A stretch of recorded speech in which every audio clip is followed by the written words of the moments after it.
they're racing. He was one of the first out, Romantic Warrior from his outside draw. Voyage Bubble began best, but he's been headed off by Sword Point. Money Catcher being sent forward. Romantic Warrior's one off the rail and has room to get onto the fence if McDonald wants to. Halfway in the City Hong Kong Gold Cup. He leads a length and a half. Money Catcher, Senor Toba.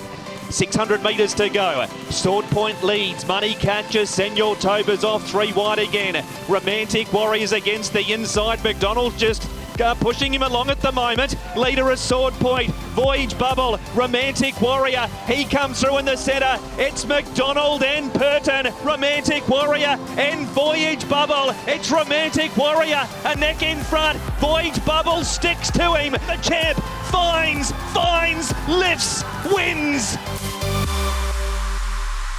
As good as racing ever gets. That was brilliant last week. Welcome everyone to a brand new edition of the Triple Trio. We're still basking in the glory of that wonderful Group 1 win to Romantic Warrior, Danny Shum and James McDonald, Clint Hutchison, and also the Golden Boy with us for the Triple Trio.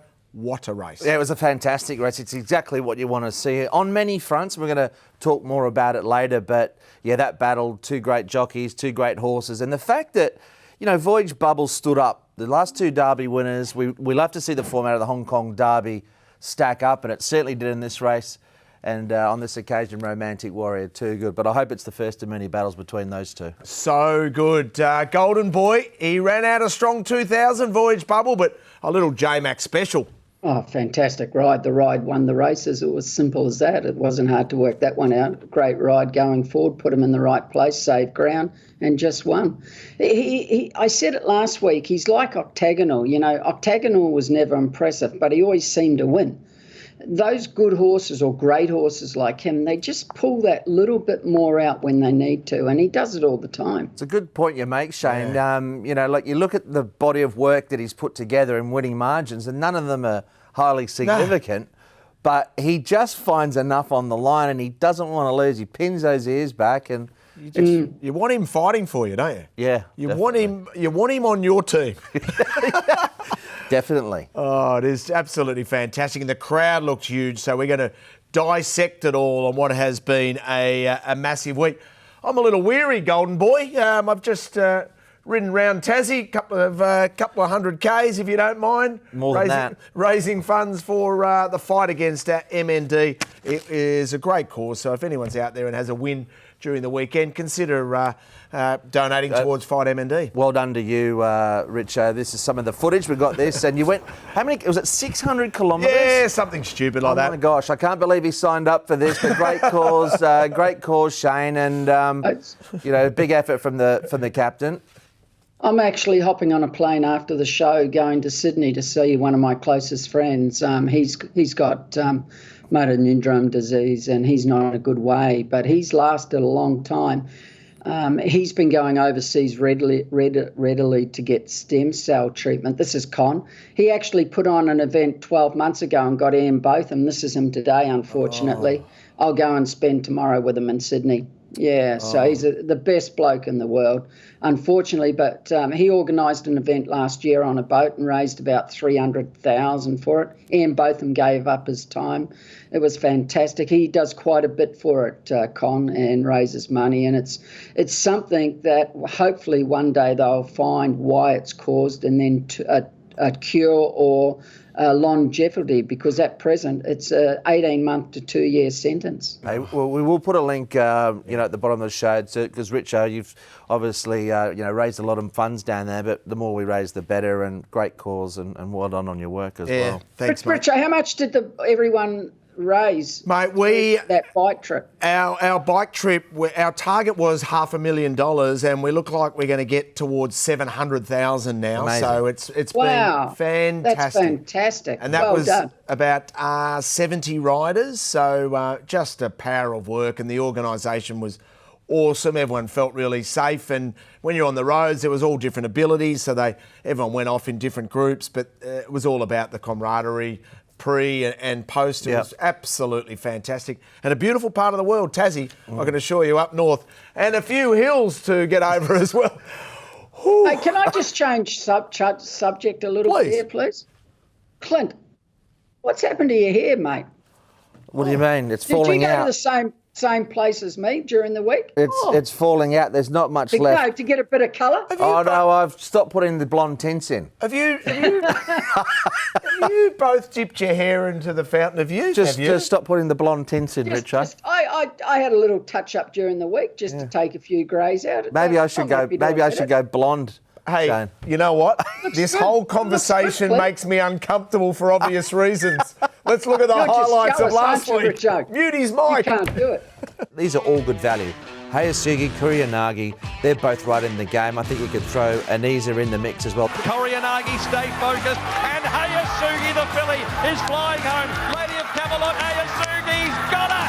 Hayasugi's won it. Gorgeous win will be hard to beat. It's Gorgeous win in front of Beauty Missile and Ruby Lot for Miners. Favourite wins. Gorgeous win. I like Young Champion. I'm so happy that Brenton trialled her. I meant to ask him about how Young Champion went in the trial. We've just got the thumbs up, Shane, so nothing wrong with that. Young Champion saw green and white coming. He lifts for the racing club. He's 3/4 in front of green and white, and fun together. An amazing victory, and it's Young Champion in the last. There was a whole host of people around pubs and clubs around the world that were championing. Good on Hutch as the champion in that last Young Champion. That was a big win and a good price too. Yeah, good price. Got out to a nice price. Lovely ride from J-Mac. He was positive out of the gates. Wasn't a bad day to be handy in the run at Sha Tin. Actually, the last two meetings have been that way. It haven't been too many from far back in the field, but John Sides is starting to hit these straps a little bit of late. He certainly is. So we've got a lot to talk about on a big show. We're going to burst out of the gates in a moment. We've got the Sid file, of course, which will be a beauty. Genius or Slaughter as we build up towards racing's greatest individual trophy being the Idol. And Nicole Purton has been very busy giving us the great insight into this 4-year-old series, which will continue. But first, let's burst out of the gates.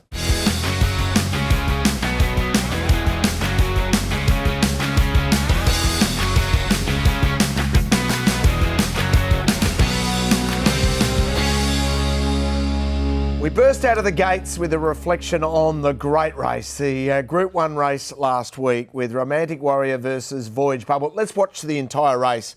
Hutch, take us through from a punting point of view, and let's bring in Shane from a jockey tactics point of view. Yeah, look, he jumped well, Romantic Warrior, and it was going to be difficult for J-Mac, but he managed to find a great spot, Shane, and, it was a great piece of riding. I know it's not an easy start to find a spot from out there, so, he's done a great job effectively to get one off at this point. Oh, tremendous. And Zach gave away a spot here. He could have been third fence with the run of the race. He didn't want to be on it. That's the way he rides. He rides percentages, and he always does it, and he comes out here. But the thing is, when you're on the fence, your horse is relaxed. And you'll see down the back when this grey horse comes up here, Voyage Bubble starts to get keen when Zach has to come out here to give himself a bit of room. And he just gets keen for that for those few strides, Clint. But James has just ridden the perfect race here. Yeah, he went down there. I think it was interesting. J-Mac sort of stayed one off here. A lot of cat and mouse between these two. Personally, the way I read it, I think at this point of the race, the way it's unfolded, it's like a game of, I'll use an analogy of a little bit of poker. Zach now has J-Mac back on the inside, and his options are only defence. And he doesn't need those front two to sort of compound. I mean, Sword Point and Money Catcher, he pulled up with an issue, could easily come back in his lap. So at this point of the race, I think Zach's thinking, I've got him where I want him. But, J-Mac got the gap through on the inside, and the rest is history, Shane. But it's about energy, and he never wasted any energy on Voyage Bubble. But the other horse had a better run, and that's the run that the second horse could have had, Clint. Yeah. There's no risk about that. You can't deny that. No, that's just a fact. He gave that run away. Yeah, he could have had that, but I think, absolutely. And in hindsight, he gets the run. Another way, there's other times where you might not get that run. I mean, you look at Money Catcher, tailed off, could fall back in your lap. Senor Tobin could fall back in your lap. You don't need much to go wrong when you do that, so I get what you're saying. The other thing is, too, Clint, 6 months ago, James wouldn't have done that on that horse. He's a different jockey. So Ryan Moore's here and James was down here. James is getting to Ryan Moore now. He's not far behind because now he's riding the fence. He's learnt. He never used to. He used to sit deep and go round them, and he'll tell you that he's a far better rider today than he was 6 months ago. And just on that, what's the comparison with, say, Ramwick? So he rides in a Group 1 at Ramwick on Saturday, James McDonald, on a $1.50 chance called Fangirl. She's drawn wide. I'm sure he'll go back and loop around them. Ramwick, would you ride the fence as much at Ramwick as you would, say, at Sha Tin? Every race is different, right? It's given another avenue to his, another bow to his avenue, or whatever you want to say, you know, like he never used to ride the fence, so it was always out. He was always covering ground. But now, geez, it's so important in big races. He's learnt, I was talking to James the other day. He said, Shane, I would never have gone anywhere near the fence on a $1.60 chance in a Group 1, never. But he said, now I realise I can. And that's what won that race.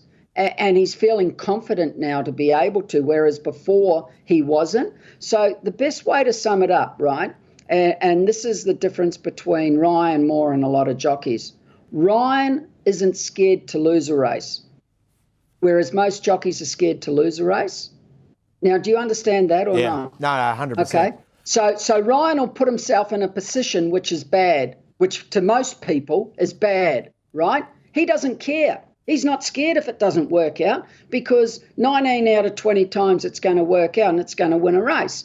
Now, you've seen those two last Group 1 winners of Ryan's in America on the fence. Unbelievable. No one else could have ridden on them. He gambled and it come off. And he gambled because he wasn't scared to lose the race, right? But not many jockeys are like that. It takes a big heart and a different mentality. Well, James is going there now. He wasn't there 6 months ago, but he's starting to get there. So we're about to see the best of James as a jockey. He's going to get better. There's no risk about that. Yeah, and he rode a treble on Sunday at Sha Tin. He was in just sparkling form. Yeah, in great form. He certainly is. I mean, he's in brilliant form. But I'll tell you what, Zach's riding every bit as well at the moment. Yeah, as well. I agree. He is. Yeah, he's riding. Zach's riding well again now. Yeah, he's going really good, well. Zach. No. The last two meetings at Happy Valley and even Sha Tin, he's ridden well. Little Fairy, this was actually the horse that came from the furthest back at the whole meeting. I think 5 lengths off them, or 4.5 at the 800. But interesting, Shane, it was a meeting where a lot of the principals were sort of only a couple of lengths off, and them at the 600. They weren't making up a heck of a lot of ground at the overall meeting, and close to the inside was pretty good. Oh, very much so. I know you once again are a genius. You beat me in the last on Amazing Victory. You actually started favourite, but after 100 metres he couldn't win where he was. And it wasn't Yui's fault. He had to come back when Zach come back a spot on green and white. But Zach had to, because that horse goes better ridden off the pace than up there.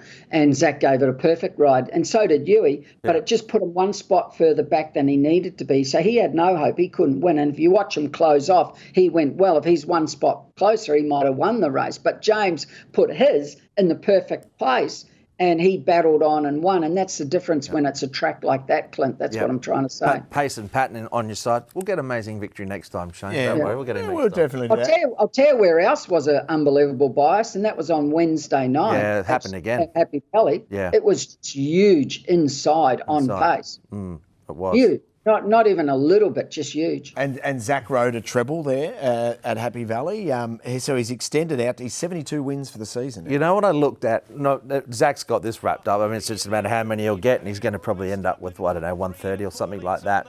Good performances. But John Size, can John Size all of a sudden threaten Pierre Rung? Pierre's sort of, look, he's shortened stride a little bit, and you just feel this momentum with John Size at the moment, and all this ammunition that he's got, Shane, as well. He's got horses like one on Wednesday night, Raging Blizzard, of course, the winner of the last. They're going to win multiple races. Well, John, it's very unusual, had a lot more seconds this year than winners, and that doesn't normally happen with John. So you're going to see that they'll turn around. Like last year, he had 79 winners, 75 seconds. This year, I think he's had, 34 winners and 40-something seconds already. Okay. So that will turn around. It does every season with John. That's what I've noticed. And once that turns around, he's going to get close. Whether he can beat him, last year I was saying all along he would win no matter what. This year I'm not, but he's the one that can get close to. Yeah. Yeah, he was 20 plus behind. Now he's only 15. He can have the 3 or 4 at a couple of meetings, and then it's a different ball game. But if Pierre can get, I think, say 8 winners over the next month, it's a big ask. It's going to be awfully. Jerry Chow had a winner as well that we need to reflect on. Yes, Jerry's going pretty well, and his effort was very good here on a nice horse called Super Joy and Fun. Once again, love the positivity. I'm glad he crossed and led on this occasion. But Shane, I've been impressed with this horse. Both wins have been good.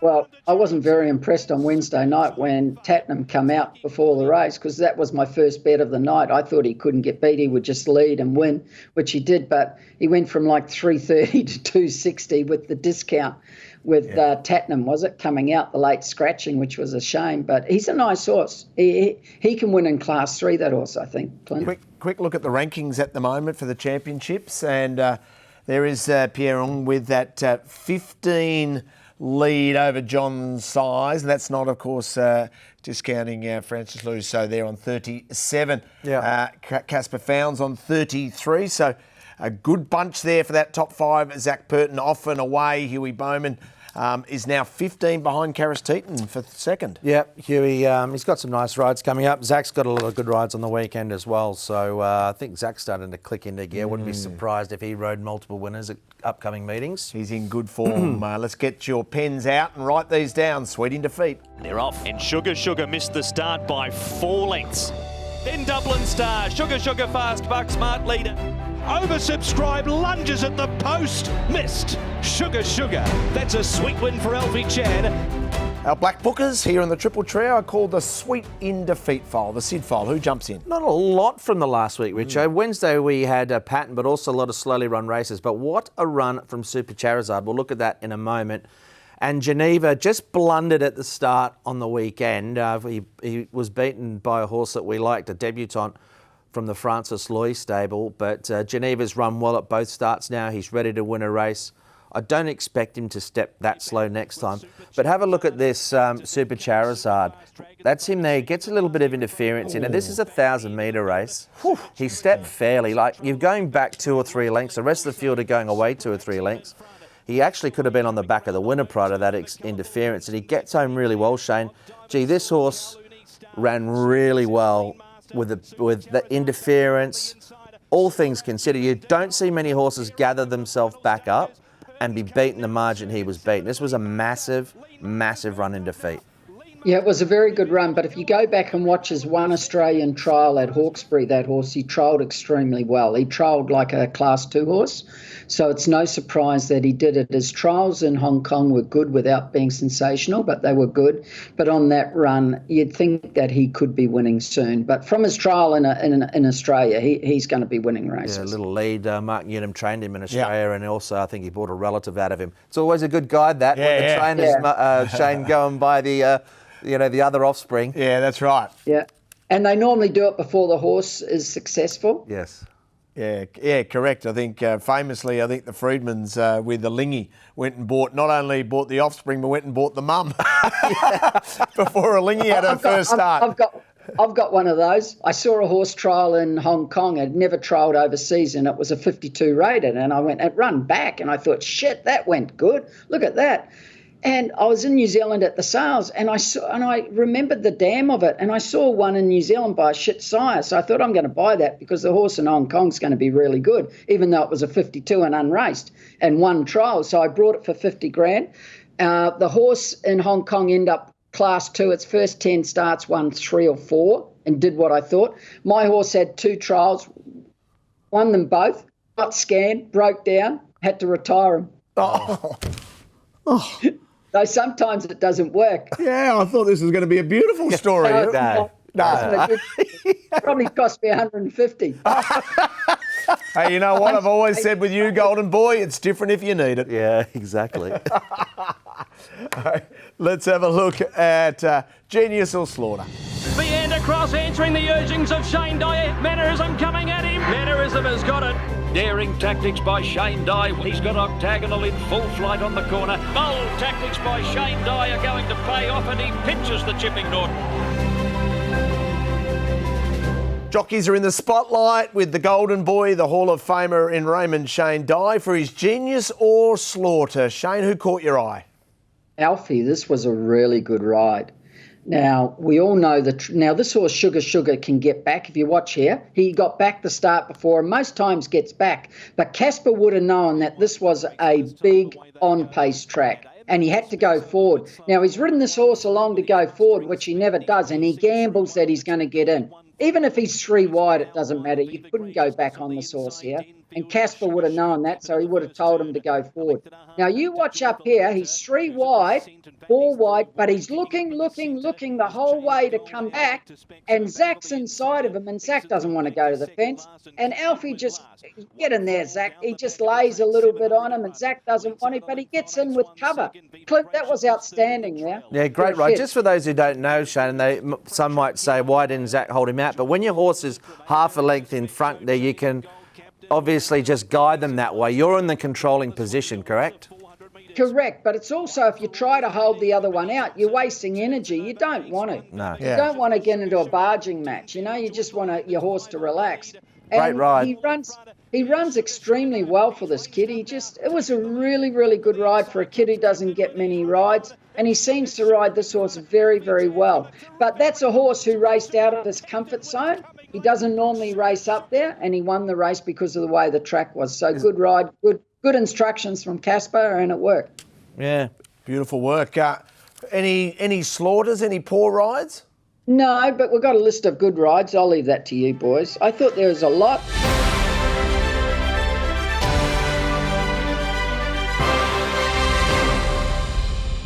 Jerry's going good. He got 2. Jerry rode 3 winners, a Universal Horizon, Simmerland, Can or whatever it's called. That was a really good ride. He held it up until the right time and won in Super Joy and Fun. So he's going quite good at present. Zach had 2 points. He had 5 winners. I know 3 were odds on, but he's riding pretty well at present, Zach, and he gave them all the chance.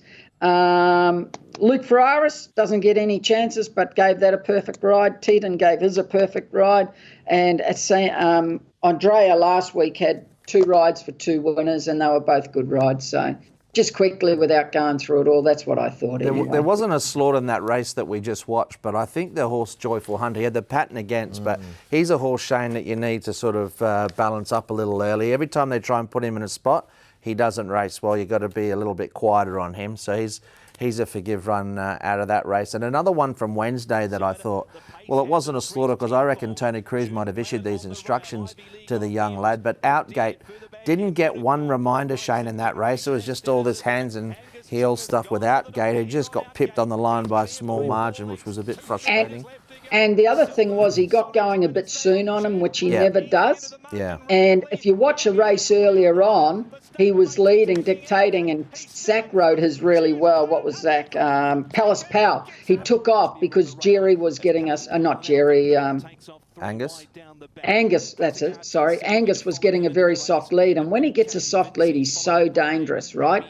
And Zach took off at the rock or before the rock at the perfect stage when the pace come out of it and went to the front and won the race. And I reckon Tony or someone must have told him, oh, you got to get going on that horse. Don't let anyone, because he was different on Outgate and he let him run too far from home, which he never, ever does, that kid. So someone said to him, get going on it for sure. I think he was the ride of the week for me, Palace Powell. Ride from Wednesday anyway. Palace Powell was a great ride from Zach. It was a great ride, Palace Powell. And we look at the leaderboard at the moment for racing's highest individual honour, the Idol. And Zach has a 5-point lead over Karis Teton at the moment. Huey Bowman, Brenton Abdullah, of course, sitting on the sidelines on Sunday, and he was our special guest last week, co-host, and he was absolutely fantastic. So at the moment, Zach has the Idol. Well, Brenton Abdullah was riding at Caulfield. Let's go there for our global racing wrap.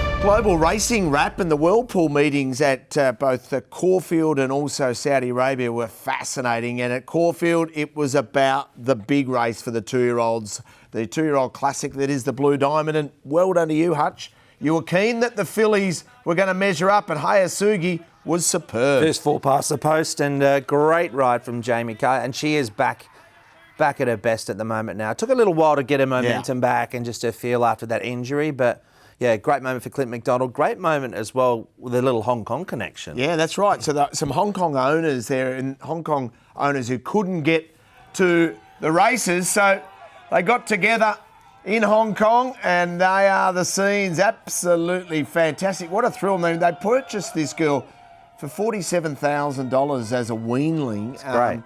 Just brilliant. Well done to Shane McGrath, who was involved there with Clinton McDonald and getting a whole lot of their clients in. Isn't that absolutely brilliant? Look how excited they are. Why wouldn't they be? They win a $2 million race with a terrific filly who'll go into the Golden Slipper now.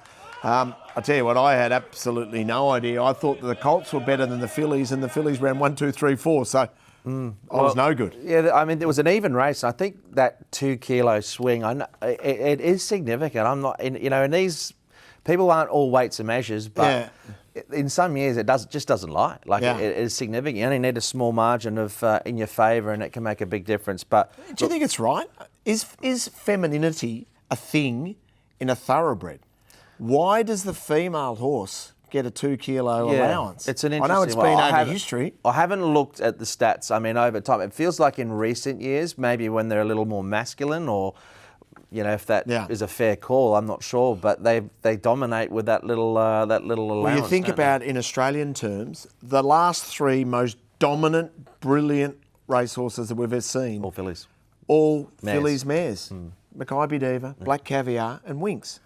And they got into weight for age races and received 2 kilos off the boys. They were going, I can't beat her. I can't beat her level, let alone her getting 2 kilos.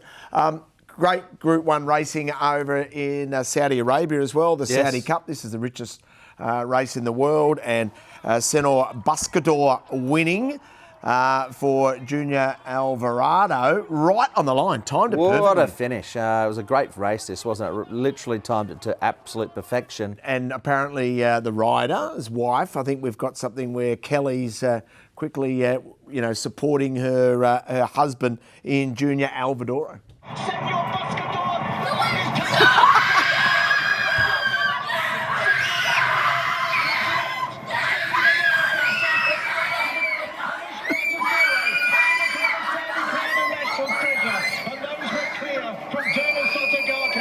Isn't that brilliant? That's how you celebrate. Hutch just charged towards the screen and just scream, sheer joy. Yeah, you love to see it. And the kid's going completely and utterly nuts. So I know that'll be very popular when he gets home. Kelly and Junior, it's a good little hashtag there. So well done to everyone involved. And from a Whirlpool turnover point of view, let's have a quick look at the numbers. So Blue Diamond Stakes Day, 4 races, 100+ million Hong Kong dollars. Yeah, this is the attraction, I think, for the global people wagering. Got increased pool size, bet anywhere, and 4 races, and that's in line with some of the better days that they've had. So we had 4 races, obviously in Australia, and Saudi Cup Day as well as the 7 races, and fantastic to see that support globally. So we've got a big year with the World Pool. And we've got a big year with the 4-year-old classic runners, aren't they? So that's where we're going to go now. Nicole Purton's going to join us, and we're going to catch up with all the key contenders as this series continues to develop.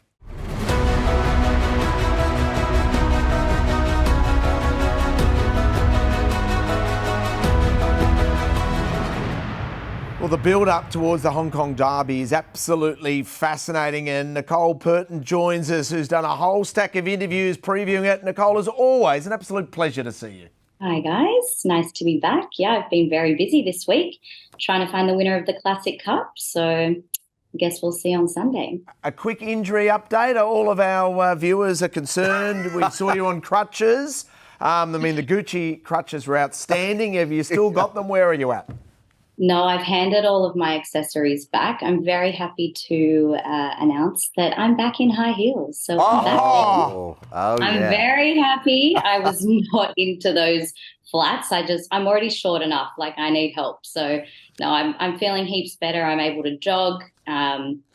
Seems like back to normal. Nicole, I think these holidays are doing you the world of good because you're glowing. better than ever. Thank you, Shane. I must admit, And, it's been and really it's meant to be for Sack the holidays, but I actually think they're for you.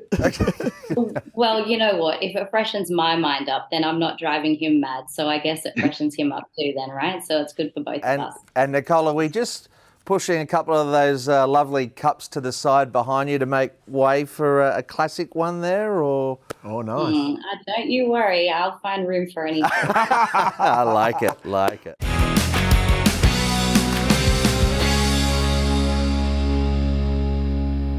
Well, let's check the rankings, Hutch, because you have a rolling ranking towards building up towards the Hong Kong Derby. Where are they at? It's weight adjusted and it's on a peak performance. So this isn't by any stretch how I would rate them in terms of preference, but it is interesting information, I think, for those who want to go off it. So Simple Hedge and Carrying Generation, that race went really well. Helene Feeling's got a good performance at the Valley that gives him a fantastic chance. And this is in terms of lengths off the top raters. So we've got a couple of new entrants. They were down the bottom. I think California Voce might have been one. Unfortunately, he was scratched.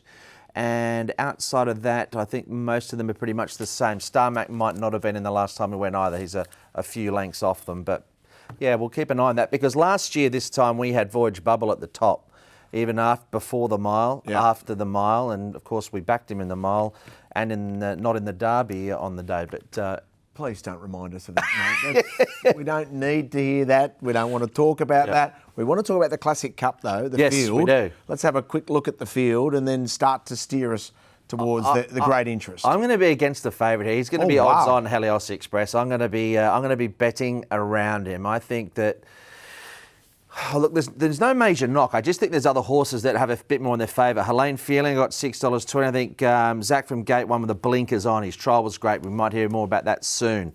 Outside of that, there's a couple of other decent chances in the race. I mean, Insured's got to be given good chances. Ryan Moore, and a horse that can go forward, proven over the trip. There's a good one that at a price, I reckon, Carrying Generation will run well. He's got form in Ireland over 2,800. He won that brutally run race. He might want to make it a test.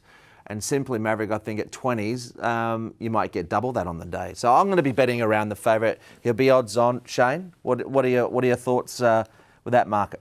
I'll be surprised if Starmac 16-1. Yeah. I'd be very surprised. Oh, I think he'll be shorter than that. Shorter. I'm not worried about what price he'll be. That's my version of him. But you know, he's the horse that could go to the next level as far as I'm concerned. Now, David Hayes has put the blinkers on. Whether it's a good move or not, I don't know. He trialled well in them, but he's done nothing wrong in his races. I know he's out of the handicaps or the ratings, as you call it, but I don't believe that's an issue, because we actually don't know what his rating is. It could be 100. His run the other day was outstanding, and I think he's the horse that's on the way up out of all of them. Okay, well, we're going to follow. He's going to be on our list. So, Nicole, I'm in your hands. We'll start with Huey Bowman. He's the obvious. He rides the favourite Helios Express. Yes, I spoke with Hugh Bowman about Helios Express and asked him to assess his most recent trial. Look, it was a bit of a different trial than his trial leading up to the Classic Mile win, in that trial they went along and he settled back and worked to the line, and to the eye looked really good. His most recent trial, the tempo was more sedate, and so he's travelled strongly, which we know he can do. And then I let him do his work around the corner and he balanced up and he went to the line okay, but not with the same presence as he did in his last trial. But I don't really worry too much about that, because he did his work in the middle of the trial. He still did a good piece of work, which was important, going into the 1800, and went through the line well and had a good blow. So he looks particularly well, he's moving well, he's happy and healthy, so that's all we can ask. And how do you think he'll handle the step up in distance? Well, it's not much of a step up, so it's going to be an interesting race, because there's going to be more runners. So ultimately, you would expect that to provide a bit more pressure, which I think will suit this horse. But it's really a case of just getting him to relax into a good rhythm. And if we can manage that, well, we all know what he's capable of. So on that trial, Hutch, more confident or less confident after you watched that? I thought it was only a fair piece of work. I think Hugh described it pretty well. It was a sort of muddling tempo. But Shane, I love the way that Helene Feeling went for Zach. Blinkers on. He was 1,800 back to 1,600 last start and was just a bit dour. I think those blinkers have sharpened him right up, and he's coming back into his sweet spot here. He definitely trialled better, Helene feeling than the other horse. There's no risk, and that trial's evident.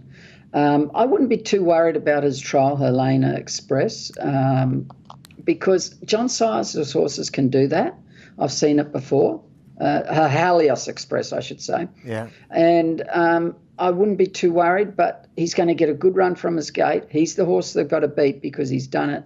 But I think you are correct. The horse Sax Riding, he trialled extremely well. You know he's going to run the 1800 and he's going to get a good run, and the blinkers might have just turned him around a little bit, which he needed to do, Clint. Yeah, okay, it's interesting. Nicole, Andrea Atzeni's next. Yes, Andrea Atzeni will ride Cayenne Generation, and I asked him how he thinks the horse is going. I was very pleased with him. He's a horse that I've always liked. Before he even ran, his trials were quite good, and he obviously came to Hong Kong with pretty good European form. You know, he was placed in the Group 3 at the Cara, over 2,000 metres. So, you know, he had a good form coming into Hong Kong, and like I said, before he ran, he was trying quite nicely. It just took him a couple of runs for him to get used to maybe the Hong Kong racing style. And then we stepped him up to 2,000 metres, which you know, he really suited him. And no, he was very tough that day, and I was very pleased with him. And how do you assess his chances in the Classic Cup? He's a horse that is going to improve again. We obviously dropped him back to 18. But I'm hoping his last race will have sharpened him up a little bit, which I'm sure he has. And no, I'm confident he's a good horse, but you know, obviously we have to find out a little bit more on Sunday. It's a very tough race, and but I did like him. Yeah, he seems very confident. Yeah, well, I think the keys with that Andrea there, like, he's got a pivotal role in this race going forward, because that was a brutally run 2,000, and that horse excelled. Now, will they want to really give him a hard run here? I don't know, but he could dictate the pace of this race, and if he sets it up as a staying test, might find the chink in an armour of a couple of others, and it might play into his strengths. And he's a horse that is already underrated for the Derby. I think he's right in the game. We saw those rankings. He might not have the turn of foot of a couple of those, but he'll stay, and I think we're yet to see the best of him. Yeah, interesting runner. Nicole, you then changed and started chatting to a couple of the trainers. Let's start with Danny Shum. So I asked Danny Shum what he's done with Helene Feeling to try and turn the tables on Helios Express. You can't beat John Size horse without any change. So Seth, he gave me a good advice. He said, put the blinkers on, see how you go. Actually, we put the blinkers for Seth Gallop one morning. He said, well, not much difference, but I said, maybe we trial him, and then we decide what to do. But on that day, you know, Seth going to Bangkok with you family. So I asked, I think somebody else. I think I can use Hill. I think Hill definitely will try for me. But I put Carries on because he won the horse, and he did tell me, Daddy, put the blinkers on this horse. So I said, I put the Carries on, and I take the video and I shake a little. It's a good trial. Everybody can see it. It's a really good trial. With a little bit not that strong at the early 600 meters, that will be much better, I think. So I text a video and text to Seth. I said, happy with this. Yes. So Danny, with his great assessment, also it looks like he's robbed an Officeworks. he would have 45 highlighters there of all different colours. Yeah, I'm a big highlighter man too. Me too. He gives a good interview, Nicole, Danny. He does, and he's obviously quite upbeat at the moment after his win on the weekend, so it was nice. Danny's really good, you know, to go and see. He invites me into the office, and it's nice that he's open to chatting to us about his horses. But no, he had a lot going on in there. It was very organised, I'll say, but you are right. There was quite a few highlighters in front of him. It actually helped Romantic Warrior, your interview with him for the Cox Plate, Nicole, when he got the feed and everything changed. So it's good that you have those interviews with them. It's just nice, I think, to have a good relationship, regardless of being on the show or not. I like to be able to chat to all the trainers and jockeys, and it's nice. Yeah, it's helped in this instance anyway. Team player, Nicole. She's a team player. We're very, very lucky to have you. You continued on with Danny for the second part of this interview, and while you're watching Danny and listening to him, count the highlighters. I got to about 24. Yes, I also asked Danny about Chilchibi and asked him why he missed the Classic Mile. Yeah, he's very unfortunately, he got a the left four, the farrier just do a little bit steep on the show, on this left four show, so make it like a wound on it. So he went off for a while. It's really sad because we give up the happy rally, a million challenge. We don't run any races in happy rally. We focus on the Classic Mile, Cup, and Derby for him. So he missed the race, but this horse is very talented. He's the one, I'm not sure how much he still has his potential. With the Derby run on the Happy Valley, I can tell you, he's the winner. But some horses he can handle Happy Valley. He can't handle Sha Tin. But he deserves to give him a chance to try. He got a lot of potential. He's a talented horse.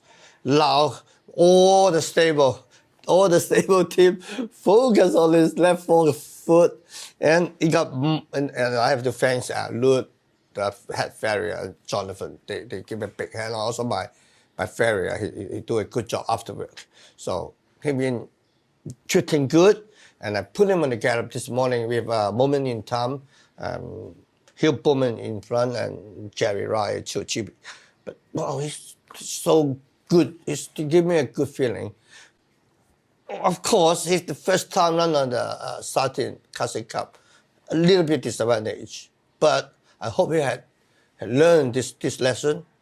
And also, the aim is for the Derby. Hope my two horses run good. That will be amazing. Yeah. Oh, isn't he That's great? fantastic. Isn't he just sensational? Yes. So out of that, whatever he does in this race, well, he should really trampoline. I would have had him a lot shorter in my market had he not missed that run. Yeah. And I didn't I thought it might have been an actual more serious leg issue. This was a farring issue that sort of put him back a little bit.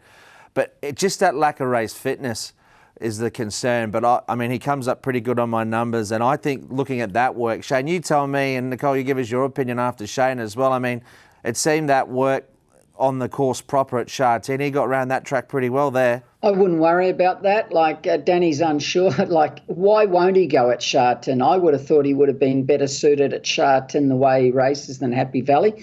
Forget his last start when he ran second. They got the instructions wrong. They went forward on him when he had won his 4 previous starts ridden back. The day they go forward, he gets beat. He's better off ridden back, so they know that now. He's a lovely horse. He's done absolutely nothing wrong. He hasn't had a run for 74 days, I think it is, but he actually trialled very well the other day. It was a good trial. He's the horse we actually don't know, Clint. Yeah. He's the one that could go to the next level. And Nicole, give us your thoughts on him there as well, and also that feeling from Danny. I mean, it's like Danny pretty much said what Shane said there. We don't really know how good this guy is. Yeah, the gallop looked really good. And I know one thing about Danny is he always has a plan for his horses and executes them very well. So I wouldn't doubt Chilchibi's chances at all. And Nick, you also had a chance to catch up with Hall of Fame trainer here in Australia in David Hayes. Yes, David Hayes trains Star Mac.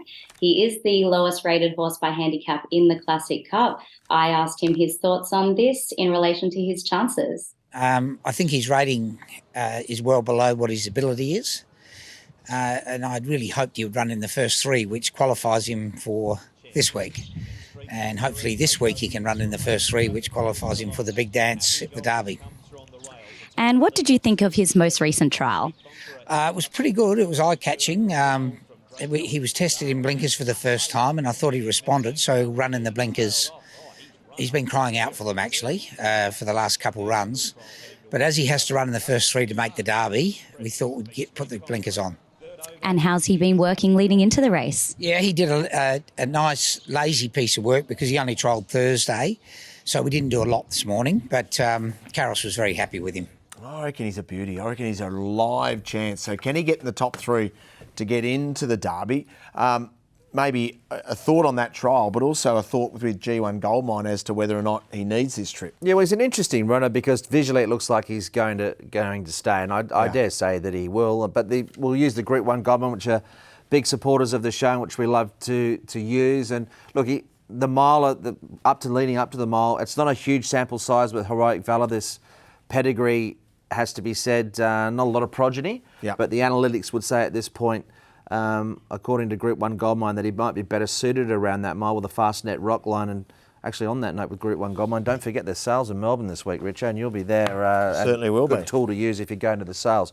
But back to Starmac, my question is this. I mean, I know you're a big fan, Shane, and I know that he beat home a horse like, for example, Fallon last start.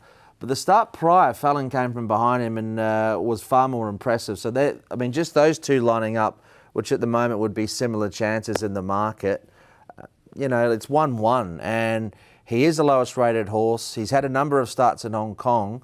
They've been over the mile, but, you know, he's had quite a few chances. I don't mind him. He's the horse I'd want to be riding outside the favourite. I've said that all along. And I'll tell you something, I don't normally get it wrong when I say I want to ride one in a big race. So that's the way I look at it. So if I gave you the choice between him and the favourite, who would you choose? Oh, well, Derby you won't know till after this week. But if Yui's on the other one, he's the only horse I'd want to be riding. But right? if I made you commit now to the Derby, who are you more certain will run a really strong Derby trip?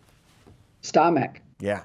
He's just got to get into it, though. That's the well, challenge. He's got to run in the first three, and only bad luck, I think, will stop him from running in the first three the way he trialled in his last run. But, you know, who's to know? I might be wrong, but not normally wrong when it comes to horses in big races. So the Classic Cups are fascinating. If we look at the Classic Mile as a nice lead-up, out of this run, Hutch, Starmax obviously comes to mind, running third here. Let's go through. Yeah, look, he ran really well. Starmac was an eye catcher. I mean, he caught many people's eye here, but there's a few others that have, you know, arrived into this race, and we're going to get a better picture on some of them. I mean, Sud has been in great form. We've got a few of them there that could really turn the tables. I mean, I've got to mark him favourite, Helios Express, but there's no way in the world I would take odds on. I'll be happy to be proved wrong. I mean, I want to play a few in the race. I'm definitely going to have something on Helene Feeling. If Ensured's the right price, which he probably won't be with Ryan on board, I may well have something on Fallon. The two at big prices, I think, will be Carrying Generation and Simply Maverick. Sort of made two moves the other day. He maps well here, and they're horses that are sort of that are proven in the distance range. So tactics will be interesting. This was, of course, the run that Shane highlights with Starmac, where he ran on well on the inside, and he was better than Fallon here. But Fallon gave him windburn the start before when they clashed and posted some outstanding sectionals. So there's Starmac making ground, though, Shane, without the blinkers. Blinkers go on and not in Hutch's top five. That's all right. Speed Dragon was a bit unlucky there. He had a trial last week. He ran nowhere in the trial, but he actually looked good in the trial. He's a horse that isn't the worst. His runs have all been good. What gate? He's got gate 5. He's going to get a good run. He might race a little bit closer, being over 1,800. He's not the worst either, Clint. And Nicole, is there a way you're leading? I mean, thoughts aside with Zach riding the favourite, what you look at the form and the Derby or the Classic Cup this year? What's your take on the main outside of the favourite, or are you with the favourite? No, I think it's a really good race. I think it's quite interesting. I'm really looking forward to it. But I actually like 4. Would you like to hear all of them, or just my Yes, all yes, of them. please. Let's go for it. I've got my pen. I really like Starmac for all the same reasons that you guys have mentioned. Shane, I'm with you there. I think Ensued is very interesting. I really like Helene Feeling, especially after that trial with the blinkers going on. And I like Chill Chibi. I think he's the one he might be the wild card. Yeah. So anyway. I like them, Nicole. I like where you're going. Starmac, Ensured, Helene Feeling and Chill Chibi. Nicole, you know what they say, don't you? Good minds think alike. Right. Well, I agree with you there, Shane, on this one, at least on this topic. It's interesting that Shane's claiming that with you, Nicole, but I didn't hear Nicole claiming the reverse with Shane. No, Not too gave strong. him nothing. Donut. Complete that of donuts. Gave him absolutely nothing. So we've put them down, and we consider them for any exotics that you're having, trifectas, first fours. This is always such an exciting time of year. I can't believe we were sitting here talking about it almost a year ago. It's crazy how quickly it's gone. But no, I think, like I said, I think it's a very open race. There's a lot of good chances. And we'll see who's in the finish at the end. It'll be great to see leading into the Derby. And gun jockeys flying in, including but not limited to Damien Lane, Blake Shin, Ryan Moore coming in. Oh, yeah. Trying to find a mount towards the Hong Kong Derby. Barcelona. So, absolutely beauty there, Michael Barcelona as well. So it's going to be fantastic. Hey, Nick, you're also going to be busy for us next week with some nice stories that you're putting together. Yeah, it was a really busy day last week. The Jockey Club allowed us to go down to the barriers for the trials that were held on Tuesday. That was so interesting. You know, I've always had such respect for the barrier attendants and the starters. They really keep our horses and jockeys safe, and it was nice to get to know them. And then I also did a story on one of our vets of the Jockey Club, Charmaine. Again, it was really nice to see the people that behind the scenes that really make this whole machine keep going and keep once again our horses and jockeys safe. So I look forward to seeing them. I'm sure the story will be on in a few weeks, and I'm looking forward to it. Yeah, fantastic. Great work. And as always, a pleasure to catch up. Thanks, guys. It's nice to be back. Great. Paul's crutches, so they're back in business. Great to see you, and please wish Zach all the best for the weekend. It should be an absolute beauty for him. Thank you. All right, guys. Good luck. Bye. Bye. There is Nicole Purton. He is a lucky man, Zach. Yeah, on and off the track, eh? He's had another win. Champion, one and all. Yeah. Brilliant stuff. All right, let's find some winners of other races in and around the Classic Cup.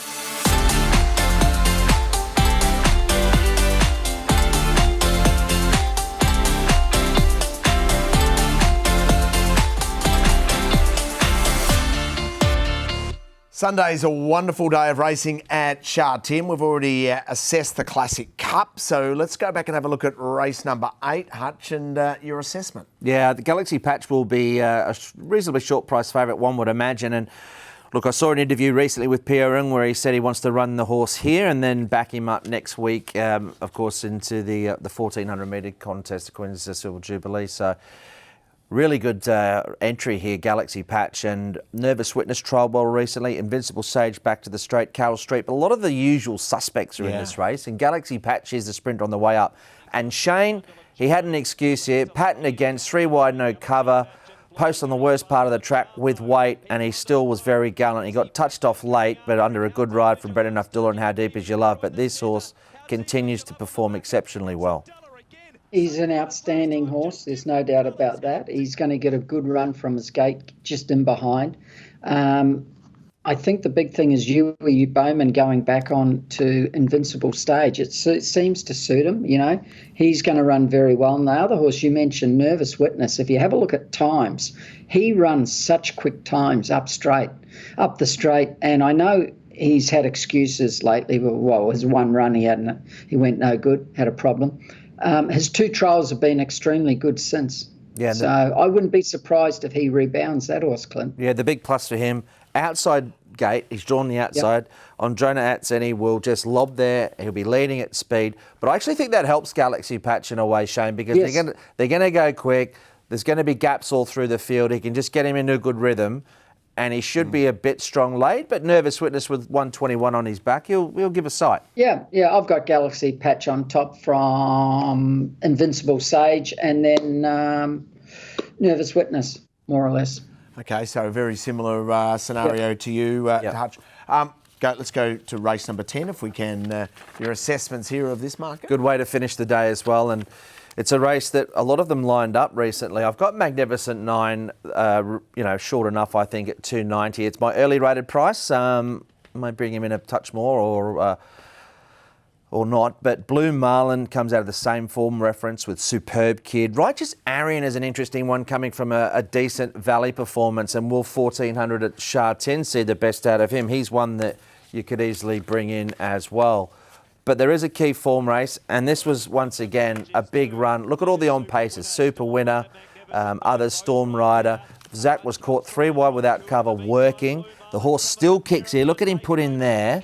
And Blue Marlin, Giddy Up, Superb Kick, they all had the drop on him.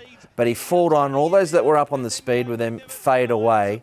and it's a different setup on the weekend. Shaney box seats from there. He'll get a much better run. He won't overdo it, and I think he can turn the tables on those that beat him there. He's going to get a beautiful run from the gate. Like Super Winner's got gate 1, so he just leads. The horse from gate 2 is going to go back a bit, probably a huge wave, and he's going to be third fence if he wants it, unless he stays off the fence. But he's going to be extremely hard to beat. The one thing about this race, Clint, there's not many chances. No. And you've summed it up. There's probably 4 chances and the rest are going to struggle. Yeah. And I think it's not a hard race, this. And he's going to improve. John Sires trains him, you know that. And his runs have been good. He's only had the 3 runs and it was a big run last start. So he's definitely the horse. He's going to be short. But he's the horse they've got to beat. I've got him on top. There's some roadblocks in the race. That could be the tricky part, but I'm hoping he's out of it. And I think most of the chances will be. The newcomer XL Wong Choi trialled all right. But I think what Shane said's right. I think there's sort of a few chances. They all come out of one race, and hopefully that's the form that sticks up. Okay, let's have a look at the best bets for the weekend. And we start with you, Hutch, your best bet. I'm pretty keen on him. I think Magnificent 9 just gets a different setup on the weekend. I think he is the best on the card, and you can probably, the Cornellas will depend on what prices they are on the day, but they're self-explanatory. The one I'd be taking on a little bit is Excellent Fighter. I thought he was pretty plain the other day. Outside of that, Zach's got a great chance at an earlier event, and that is in race 5 with Ladies' Choice. I mean, won't be a huge price, but gee, it looks a good race. Sounds strange for him, but Ladies' Choice should once again box seat. There is an interesting newcomer in that race with the Hayes Yard, who had one start overseas with the Hayes boys and called Stella Swift, which I want to put in the Quinella with I Give. So those are the 2 races which I reckon we can land a 1-2 punch. Ladies' Choice. You were pretty quick there. Well, very after quick. that bike ride, you're feeling sprightly. Very quick. And, of course, Shane, the Golden Boy is always the ladies' choice. Yes. Both those races, Clint, that you've picked, there's not many chances in those races. They're not strong races for Class 3 races. And both those horses are going to be very hard to beat. You're the genius at these best bets. They keep winning for you, mate. I just follow your best bets. I don't even worry anymore. Just follow you. I'm going to go Orderful. I backed him the other day when he won. I know he's going to Class 2 from Class 3, but he's only got 117 pounds. And I just hope they go along a little bit. You've got Telecom Fighters and All for St. Paul's. I don't think Yui will allow All for St. Paul's to get a very soft lead. If he does, All for St. Paul's always kicks, you know that. But if they just go along a bit, maybe Youthful Deal might go along from gate 9. He's been very disappointing, that horse, Clint, for what he did last season. Yeah, he's not going the same at the moment. I'm not convinced he was ever a mile. I don't know what's happening. He's lost a leg. Yeah, well below where he could be. So I reckon Orderful could run a race. He's very consistent. He's won 2 out of his last 3, I think. He loves the dirt. He loves 16, 15. He's got 117 pounds on his back. He'll get back a bit, but he'll be charging home. Okay, sounds an absolute beauty. You two have done an extraordinary job. I suggest you continue to dip your heads in the fountain of youth because you have been very sprightly this week, both of you. Could probably do with a little touch up here as well, couldn't I? RS? Richo, well done last week on the bike ride, mate. Thank you very much, mate. Appreciate that. I know it's a charity close to your heart, and it is to mine too. So anyone who's got a spare change, Fight MND is the way to go. Good luck this weekend, Golden Boy. Thank you, mate. See you later. I'm off to catch a plane. Yeah. Okay, you go and jump on a plane. Hutch, hopefully everyone's enjoyed the show. We look forward to their company next week. Yeah, that we do. Let's hope we go a bit better than Bazball. Yeah. HutchiesHonkers.com to check out all the action for the full analysis. Thanks for watching.